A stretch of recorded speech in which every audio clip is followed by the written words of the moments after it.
There's an old Zen saying, in order to be, in order to be truly happy and accept where you need to embrace every footstep that brought you here. So, even all the bad stuff, even all the bad stuff is part of your journey. So the good stuff, the bad stuff, all of it has brought me here to this present moment right now where life is unfolding exactly as it is meant to.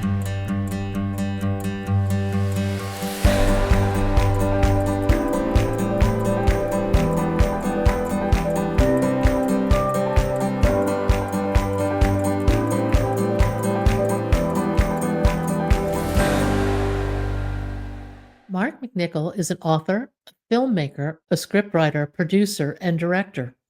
And he's most in his element working with the Creative Change Collective, a group in the UK that uses drama therapy and AI to heal trauma and the inner critic. Mark takes the program into rehab centers and prisons, and he's created an online version that allows the collective to potentially have an international reach. This is a fascinating conversation that looks at the intersection of psychology, human interaction, and storytelling to help people resolve their past to move forward into a new future. Mark, welcome to Bump in the Road. If you would, tell us your story. Wow. Um, so where do I start? Do I go back to the beginning? I leave that up to you in terms of determining what is a good starting point. Yeah, so I suppose, like we were talking about prior to recording, I probably had, I suppose lots of people say this, I probably had quite an unusual childhood. But then again, there's probably most people think of their childhoods as being unusual and unique. But certainly, as a baby, my mum and dad split up. I don't remember them splitting up. I was too young to remember. Uh, and I grew up almost in two worlds. So on my mum's side, in UK terms or in US terms, they lived in quite a rough neighbourhood. I think you would call it the projects. Mhm. So my mum's family lived in a rough neighbourhood. Now my dad's family, they lived in a very affluent neighbourhood. My grandfather was a multimillionaire. But it wasn't just the money that made the two worlds very, very different. My grandfather, um, in addition to being a very successful businessman, was also a born again Christian, evangelical, and he built a church and um, appointed himself pastor. Um, and my my gran, he played the organ, and my aunt and uncle were in the band and Sunday school teachers, and it was a real family affair, with the exception of my dad, who was the black sheep of the family. He was not a Christian. He was an alcoholic and bit of a playboy. Um, and my mum also was an alcoholic.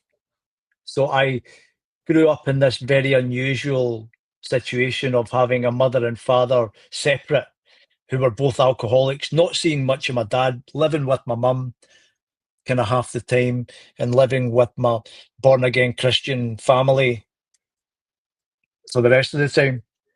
So that childhood um, put me in a situation where, as a teenager, um, I landed probably just in the same place my father landed. I landed in the world of alcohol, drugs, partying, um, and went from being a very unhappy and confused child to becoming a very unhappy and confused teenager into my 20s. But unlike when you're a child, when you're a teenager and you're in your 20s, you're able to use alcohol and drugs to try and alleviate any distress or confusion, which is obviously something you don't do when you're a child. So that's where I spent the majority of my 20s partying. I worked in a nightclub, and my focus was just partying as much as possible and enjoying myself as much as possible. But I was definitely not happy and not content. Drifting from one job to another Monday to Friday, but staying in the nightclub, probably from about the age of 17 to the age of 27, a 10-year period working in nightclubs and different day jobs that ultimately served the purpose of maintaining my kind of weekend partying. Now, I had always been interested in writing as a hobby. That was something like as a child, as a teenager, even in my 20s when I was going through the party, and I used to write short stories. I always wrote short stories just for myself and enjoyed it, but it never felt like something that was possible for me. It never felt like something that I could turn into a job or a career. But as is the way of things, the universe lined things up for me. I think I must have been about 27 when I left the nightclub, and I decided that I had to stop doing drugs, which is what I did. And I haven't touched drugs recreationally for, what's that, over 20 years. So I knocked the drugs on the head when I was 27, and I moved to London. I was living in Glasgow at that time. I moved to London. I moved in with my girlfriend that became my fiance. Lived in London. I had a job in IT, sales and marketing, was making good money.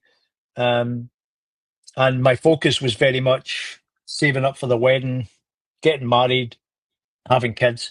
But I still felt unfulfilled, and I still felt as if my calling and my purpose was yet to be revealed to me. And then 10 years down the line, I'm 37, and me and my partner at the time, we split up. And she was the reason I was in London. So when we split up, I just knew straight away that it was an opportunity to start over, blank page. And it's funny because looking back on it, it was a very dark period for me because I didn't want to split up. I actually found out she was cheating on me, which was very traumatic. And that was a very kind of dark period for me. But looking back on it now, she actually did me the biggest favor because she created a situation where I had a blank page. I could start over. I could just start from scratch. And I moved home to Glasgow. And previously, I'd tried to write a few novels that had run out of steam. I think I was on my third attempt at a novel.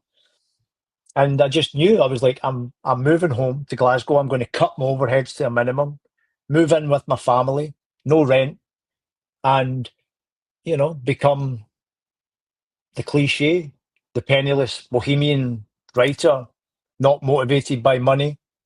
And I'm going to finish, this third attempt at a novel. I'm going to finish it, I'm going to publish it, and I'm going to become a full-time professional writer. And that's exactly what I did. Wow. The novels, yeah, they're not. So we're talking, what's that, 37? Yeah, so we're talking 16 years ago. 16 years ago, published 2 novels, and then I wanted to get into television and film. I wanted to start writing television and film. And I've heard somewhere that obviously it's very, very difficult to get into television and film, but I heard somewhere that a back door into TV and film was theatre, and that many TV and film writers come from the world of theatre. Mhm. So I must have been like 39. I decided I was going to write my first stage play. And I had never been to the theatre at the age of 39. I had no relationship with the theatre. So, as when I was writing novels, I read a lot of novels. When I was writing my first stage play, I started going to theatre for the first time. I would literally go to any play. I would go to as much theatre as possible for the purposes of obviously research and helping me to write a stage play. What I didn't anticipate was that I would fall in love with the medium of theatre, and that it would touch me in a profound way and have a life-changing impact on me, both as a playwright who went on to become a director and producer also, but also as an audience member, as a consumer of theatre.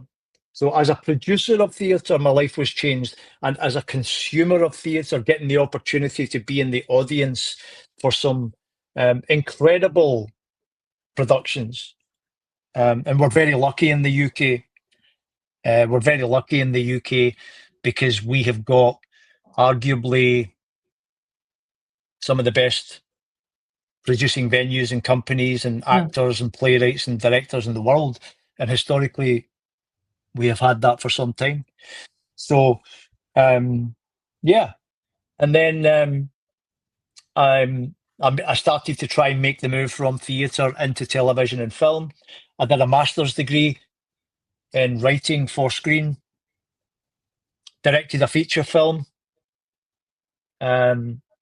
Dreaded Light is the name of the feature film, if anybody wants to check it out. Inspired by an encounter that my mum had with a spiritualist medium. So that was a real life encounter that my mum had with a spiritualist medium when I was a teenager. What happened in that? I don't mean to interrupt, but what happened in that encounter? Yeah, so my mum, I would have been about 16. I wasn't there. My mum was approached by someone who said they were a medium. Did she mind? Because they felt like they had a message for her. And my mum said, no, that's fine. What's the message? And the message said, well, I've got a message from your oldest. And my mum said, no, that's not possible because my oldest is still with us. And the medium said, no, the message is from Angela. Now, what that complete stranger had no way of knowing was the year before I was born, my mum had a baby that didn't make it, and she called the baby Angela. So the medium said, I've got a message from Angela for Mark. So he knew Angela's name and he knew my name. And he said, Angela wants Mark to know that he's got a big sister in the spirit world. She is his guardian angel, and she's always with him. So that was when I was 16, and I just thought that was such a cool, I love the idea of having a big sister in the spirit world that I had never met. And the idea of babies, the idea of babies who don't make it, whether it be miscarriage, delivery complications, stillborn, whatever, the idea of those babies continuing in the spirit world, I just thought was so cool. I love that idea. And since the age of 16, I have developed a relationship with Angela, in my head. And there have definitely been periods where I have had strange, kind of synchronous experiences that make me think that it's possible that Angela was there or she was present, those types of things.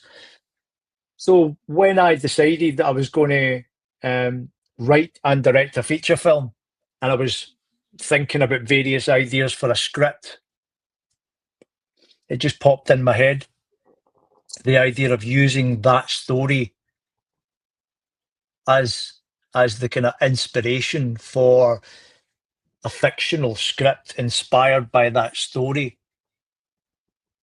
And of course, it's interesting if you think, well, where did the idea come from? I wonder if it's possible if Angela actually put the idea in my head. So these are interesting concepts. It is, and it also goes in part to intuition. What is intuition? Mhm.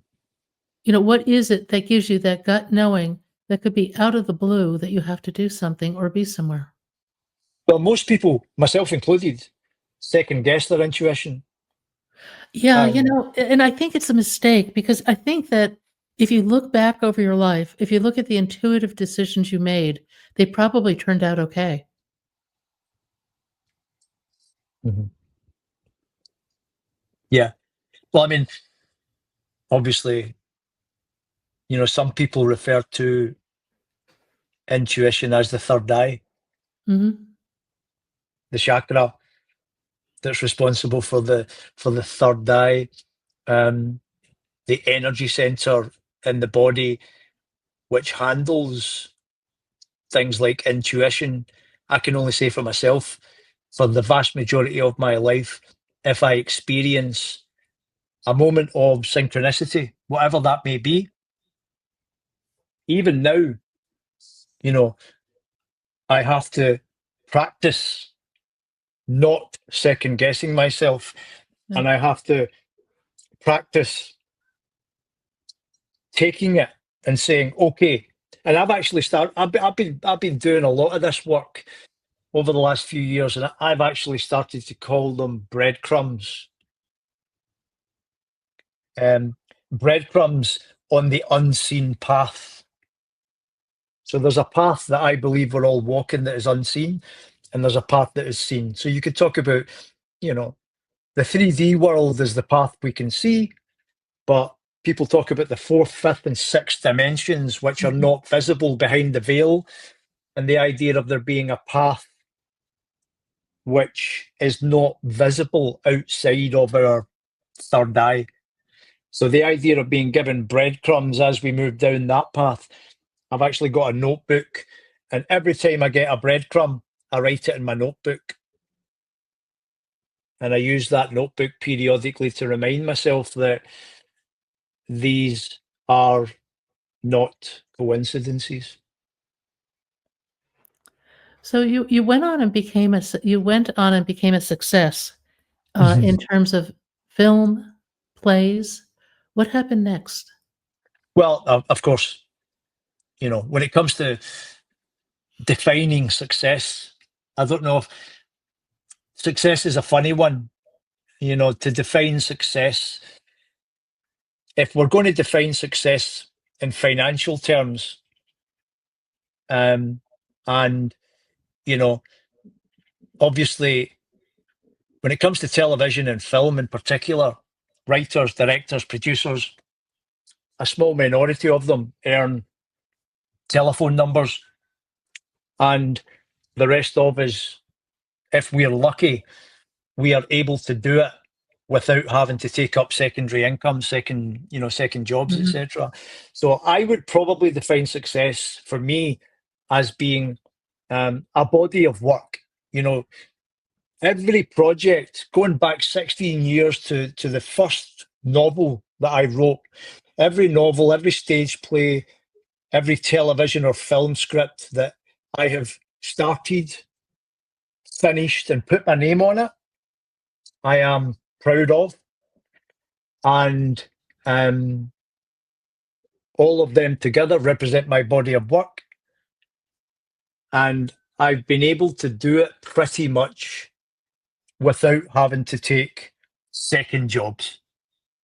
So I've never been one of the writers, directors, or producers who earns telephone numbers, but I have been able to do it as my kind of main focus in career. And when everything changed for me as it relates to the work that I'm doing today was back in 2016 when I was invited by the charity who I still work with, who I'm now the project director of. Is this the Creative Change Collective? Yeah. Yeah, So okay. Creative Change Collective back in 2016 invited me into a maximum security prison as a playwright to Wow. deliver with a couple of other delivery team members, an actor and a director. They invited me in to deliver what you would describe as a kind of drama project or an applied theatre project. And that was a life-changing experience for me to get the opportunity to work with. So there was 10 participants, 10 inmates, all serving life sentences. And we worked with them over a kind of 3-4 month period. We started with a blank page. By the end, with our support, they had created a piece of theatre that they went on to perform for their fellow inmates and friends and family. And that had a big impact on me, and I became really focused and obsessed with the notion and the idea of using creativity and the arts and the medium of theatre specifically with therapeutic intent. So not and it's a funny one because if you go to the theatre, even as an audience member, if you go to the theatre, then you're stepping into a space that has the capacity to have a positive impact on you. Yeah. In terms of your outlook and your emotional well-being, etc. But most drama groups go in and lead with the arts and creativity, exposing people to consuming the arts or producing the arts via creative writing or performing, etc. But I became interested in the idea of not doing that, and instead I started to study things like psychodrama and drama therapy, and these are all well-established fields where therapeutic intent is the focus. So I describe the program that we deliver, and we've had over 5,000 participants through our program since 2016. And I describe that program as being like drama therapy for people that usually don't have any interest in drama. And 70-80% of our participants have no interest in creative writing or performing. Most of them are either in prison or probation, rehabilitation, residential rehab, community rehab. Our work is pretty much split 50-50 between recovery, people who struggle with addictions, and justice, people who are either in or at risk of entering or re-entering the justice system. And, the focus of the work, ultimately, if you were to ask me in a nutshell, what is it all about? Then in a nutshell, what it's all about is the participants that spend time with us are going to be holding a mirror up to themselves in a very controlled environment with the objective of developing a better relationship with self. Wow, that's profound. How does participation in theater, in drama, have that effect? So what we do, so if you come into a group, then there's a few things that I've developed over the years. And this comes from, obviously, as a writer, director, then in that world, I create characters and I create scripts content, monologues, sketches, spoken word, whatever. So what I've done is I've kind of taken my background and applied it to people who are in recovery or people who are going through rehabilitation. And if you come into a group, then our delivery teams, our facilitators are going to create 3 characters from scratch. So every group creates 3 characters from scratch. Number 1 is the protagonist. Now, usually there's somewhere between 10, 15, 20 participants in a group. The protagonist represents everybody in the room. So if it's a mixed group, if it's a mixture of males and females, the idea is the protagonist can represent everybody. So we'd have a name like Tony or Alex that could be male or female. So the protagonist is you, represents everybody in the group. The second character is who we call the inner critic. And the inner critic is a constant source of negativity, disruption, etc., all the bad stuff. The third character, we call them the mentor. And the mentor is your biggest fan, your champion, always in your corner, constant source of love, positivity, unconditional love and acceptance. So every group builds these 3 fictional characters from scratch and then develops scripts, monologues, sketches, spoken word, while going through various exercises like hot seats or improvisations, exploration, discussion, group games. We do some breath work and meditation, some mindfulness techniques. Unfortunately, some of our participants, we only have them for 2 hours, especially in the recovery space, whether it be a residential or a community rehab. You know, some of these individuals are literally hanging on by their fingertips. So they might not be with us for 4 weeks, 6 weeks, 8 weeks, 12 weeks. They might only be with us for 2 hours. So we're trying to construct this 2-hour session in such a way that, as a bare minimum, even if somebody is only with us for 1 session, they can leave with some tools and some techniques and some concepts that can hopefully support them. What are some of the tools they might leave with? Well, so for example, during a 2-hour session, we introduce participants to a specific concept. Obviously, the concept of the critic and the mentor, and the idea that there's a conversation going on inside your head 24/7.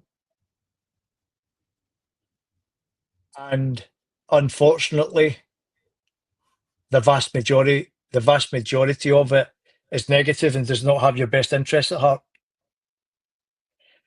However, you have access to your inner mentor, like we all have access to an inner mentor who represents our authentic nature, which is love, compassion. And once you start putting the conversation under the microscope, once you start putting the conversation under the microscope and you start listening, you can start to become aware of what's being said and by who. And then you can start to attempt to develop a closer relationship with your inner mentor. We do a very specific type of meditation called counting breaths. We count from 1 to 10, back to 1 to 10. When we lose count, we go back to 1 to 10. We do that for 5 minutes. And the purpose is to practice that muscle. As with most meditation, for me, the objective is to train the muscle which drags our attention away from the past and away from the future into the present. Yeah. Because when we are in the present moment, we are able to, for example, catch a voice. So let's just say I've decided I'm going to go for a run. I put my shorts, my t-shirt, my training shoes on. I'm not very fit. I'm overweight. I'm a bit self-conscious. I look in the mirror and there's a voice that says, look at the state of you. You, you know, you cannot be serious. You are not going out like that. You need to get back into your pajamas and you need to jump on the couch and eat some Doritos and watch Netflix. Now, most people think of that voice as their thoughts, but clearly any voice inside or outside your head that does not have your best interests at heart cannot be considered to be your thoughts and should be ignored. And in our program, we spend a lot of time working with people on deconstructing the conversation that's going on inside their head and practicing and flexing and training that muscle. Because with time and with practice, we become more adept at catching the conversation. And unfortunately, you know, for the vast majority of the population, they are sleepwalking, not even aware of the conversation that's going on inside their head. I agree. I think actually learning to witness your thoughts is the first step into consciousness Mm-hmm. because now you can make a conscious choice. You know, to ignore the inner critic, to create a different reality. And I wish we taught this to kids in school, frankly, because being a teenager is difficult under any circumstances. But having this sort of a framework for evaluating what's going on in your mind would be just astonishing. You know, I mean, obviously, different cultures. We were talking about religion earlier. Different cultures and different religions have got different names for it. I know that in Zen, they often refer to it as ego. You know, egocentric karmic conditioning, the hungry ghost, self-hate. Um, I mean, I think in Christian terms, they would probably call it the devil. But make no mistake, there is an aspect of all of us inside us that wants us dead. And, you know, my suicide is a good day at the office for that aspect of myself who wants to see me dead. And the work that we do in the recovery space and the justice space, we get the opportunity to work with people who are, like I say, in some cases, they're hanging on by their fingertips. And again, going back to my lived experience, my mother and father, both alcoholics. My younger brother died of a heroin overdose. So as a family, and me myself struggling with a drug addiction through my teenage years and my 20s. And as a family member affected by addiction and as someone who struggled with addiction, I can't think of any project that I have ever been involved in or will ever be involved in that will be more important than this one.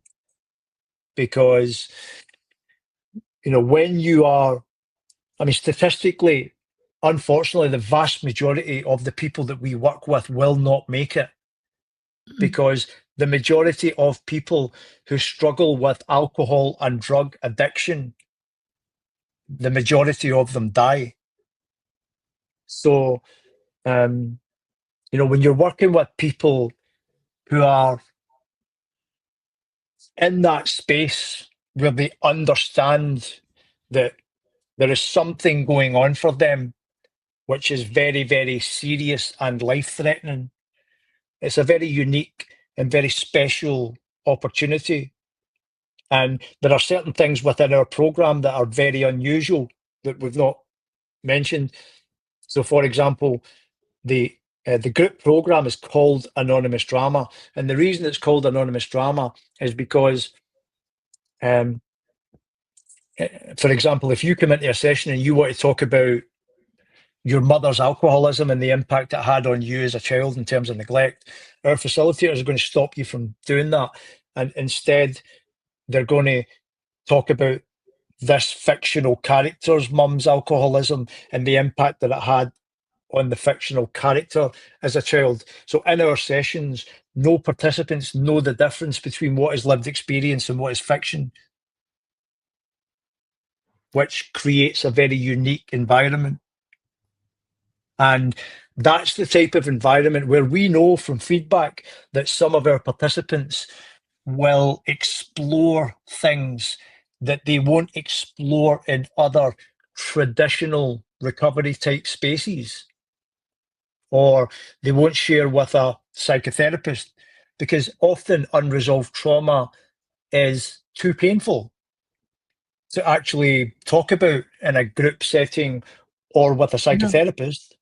So in our anonymous space where it's all fictional characters and script development and nobody knows the difference between what's lived experience and fiction, we know from evaluations and feedback that people often say that they have explored areas, unresolved trauma in some cases, that previously they found too distressing in traditional sharing type environments. And the other interesting thing, if you look at traditional, now I'm not anti-fellowship. I'm not pro-fellowship or anti-fellowship. As far as I'm concerned, you know, everybody's different. We're all individuals. I don't care how you stay alive.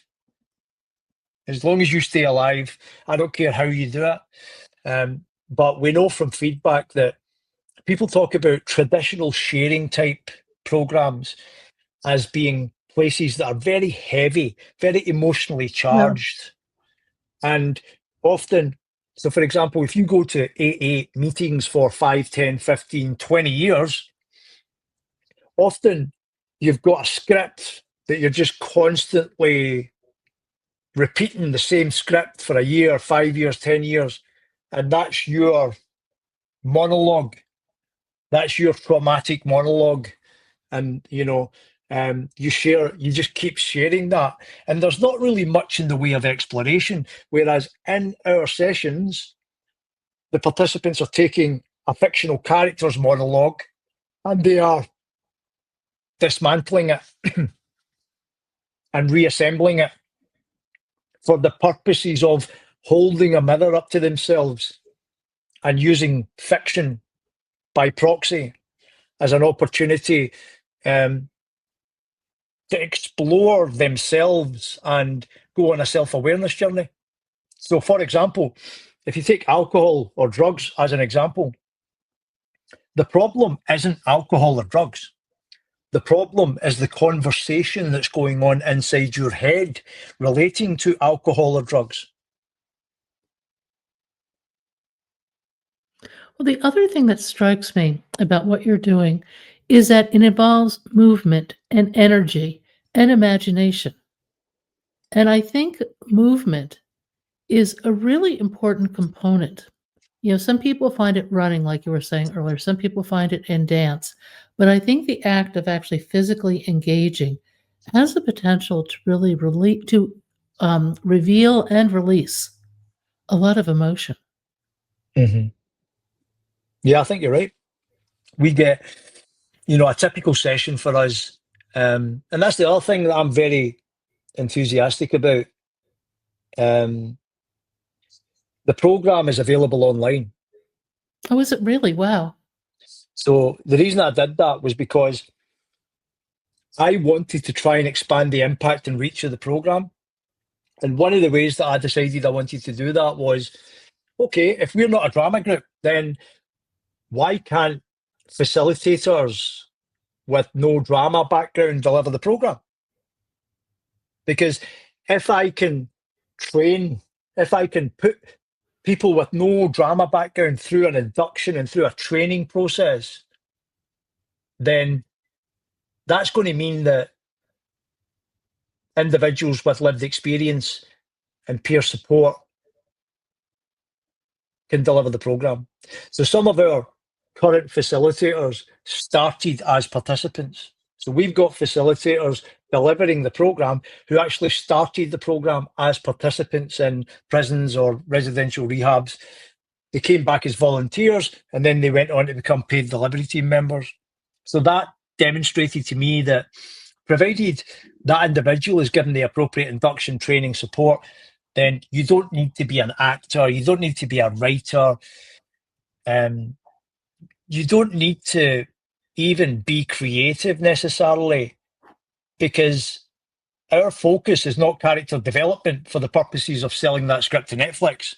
Our focus is character development for the purposes of giving the participants a therapeutic opportunity to develop a better relationship with self.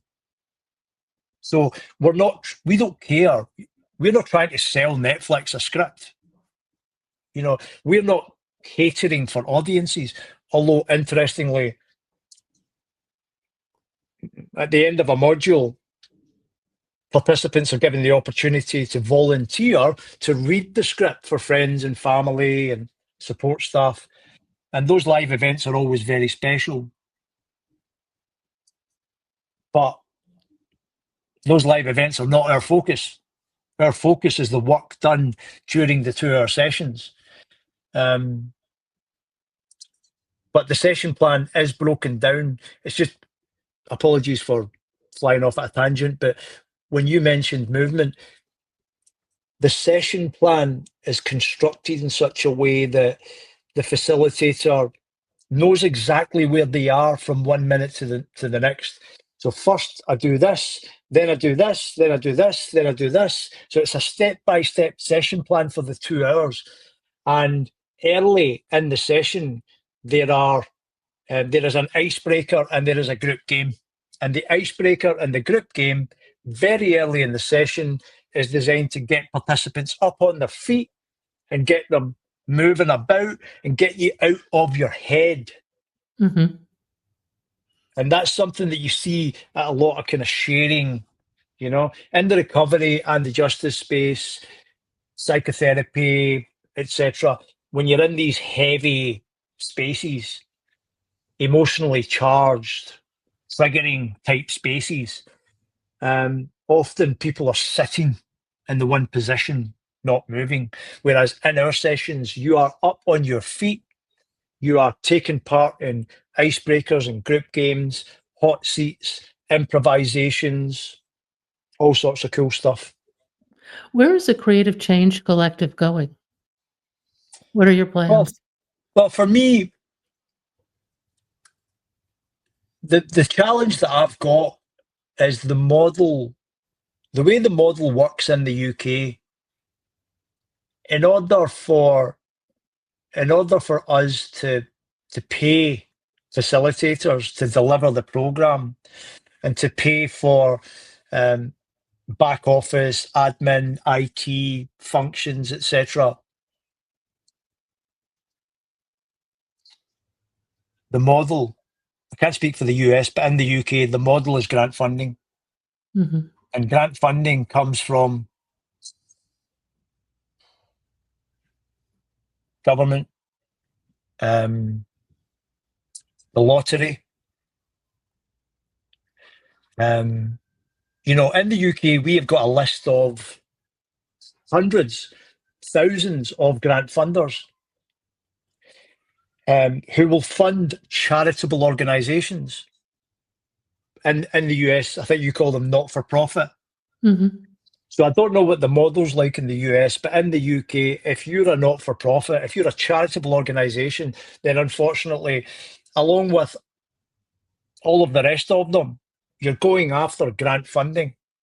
And the difference between success and failure when it comes to my work is the impact and reach of the programme.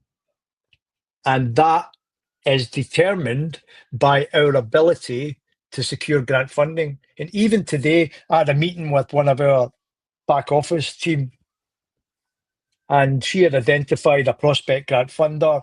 She was putting together an application. I was giving her some help with it. On the grant funder's website, it says, step 1, expression of interest. If you meet the following criteria, expression of interest, and then we will invite you to submit an application. For every 100 expressions of interest that we receive, 93 of them are rejected. Mm. So they only take 7 forward to a full application out of every 100. So you've got all of these organizations doing amazing work who are going after the same grant funders, and there's just not enough. There's just not enough funding to go around, which is one of the reasons why I actually put the program online, because my hope is that internationally, organizations can basically just subscribe to the program and put their own volunteers or support staff through the induction and training that's available online. So there's like a small subscription fee, and since 2016, most of our groups have been delivered by us putting facilitators through the induction and through the training, and then supporting them and paying them a day rate or an hourly rate to deliver the program.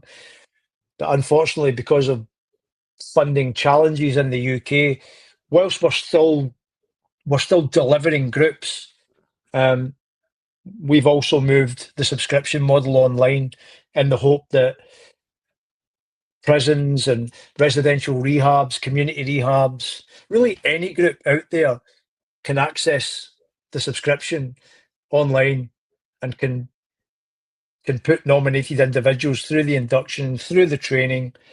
They get support, and the hope is that that will expand the impact and reach of the program. You've had an extraordinary ride.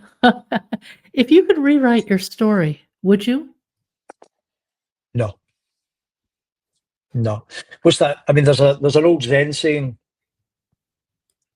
in order to be truly happy and accept where you are, you need to embrace every footstep that brought you here. So, even all the bad stuff is part of your journey. So the good stuff, the bad stuff, all of it has brought me here to this present moment right now, where life is unfolding exactly as it is meant to. So, see, once you start getting hung up on the past, or even worse, the future, that's when we start to hit problems.